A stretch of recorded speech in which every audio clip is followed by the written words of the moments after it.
tey ñu am mbégte ak di leen siyaar di leen baal àq di leen baal àq tey ñu dalal madame la première dame du Sénégal première dame salaamaaleykum. waaleykum salaam. première dame sa nga ne comme yu baax ngay defal sama nijaay président ak xam bu baax.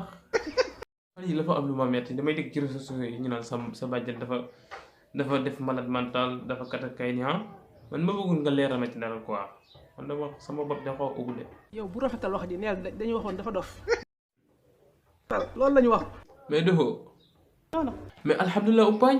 ko déggee noonu laa ko déggee li ma ciy wax rek mooy yenn naqadi suñu borom. Sénégal yéen lay waxal ngeen bàyyi ci dugg ci YouTube bi wala ci internet bi ci réseaux sociaux yi di wax lu nga xam si daal fekk nga xam si nekkul information bi nekkul réel nañ bàyyi loolu waaye dañuy dugal information ko dafa leer surtout la première dame waaw personnage boo xam si ku toll première dame nga koy dugal ci di bi non loolu moom c'est grave nañ bàyyi loolu waaye ma wax rek yenn naqadi suñu borom.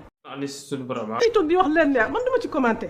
bilaay umpaañ ñama yàlla rek mais sama umpaañ ñu koy xool naan dafa dof dof bu jong ma waay umpaañ il faut que ñu wax ci li nga xam si dañuy dem ci Facebook di kar yi nga xam si mooy ay compte di ci bind surtout di wax li nga xam si mooy xam si yow daal vraiment bëgg nga leeral lu ko xam si gaa yi daal ñi ngi at naka gaa yi noonu ci yow grâce à votre nom nga wax leen ba xam yow comme ça qu'est-ce que c'est pas. yàlla xam na ni compte yi ñuy ubbi yëpp man yëguma ko. oui c'est nekkuma ci Facebook binduma Facebook awma compte Facebook du ma tweeté du ma def yooyu yëpp du ma ko def. ñun daal loolu moo ko waral xanaa sama nijaay ma la ko tere nag waaw loolu lan moo waral ma la koy tere. day xool lu may wax ak yooyu moo tax. waa sama nijaay mi fiir na kat ci président bu fiir du jiiteem réew mu baax. umpaañ yow dama gëj a mbëkkante yow ci mbedd mi loolu la ma ko waral. Covid bi moo ma yàqal rek. loolu la kay baax na ci de umpaañ yow da ngaa bëgg wëndeelu de di wëndeelu mel ni bàjjenu gox waaw da ngaa bëgg dox de yow dama xam ne yow loo bëgg mu fekk sa. di def comme yow ni ngay def boo xëyee bu xam ne da ngay liggéey man liggéey ma boo xëyee da ngay dem ci marché yi di jënd sama bopp. wax na ci nag waaw def yi fi li nga tuuti sax. yu baax yu neex yooyu. yow sama umpaañ dafa leen sama umpaañ dafa mel yow xam nga xeeti baax yi de. macha allah.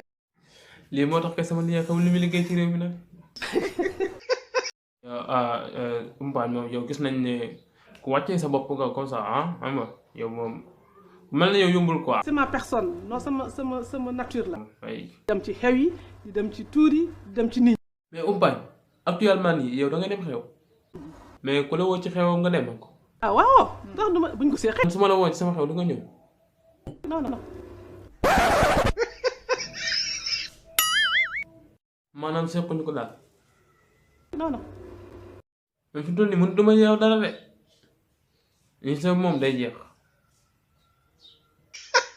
benn yóbbante laa bëgg baa nga nangu nuyu dégg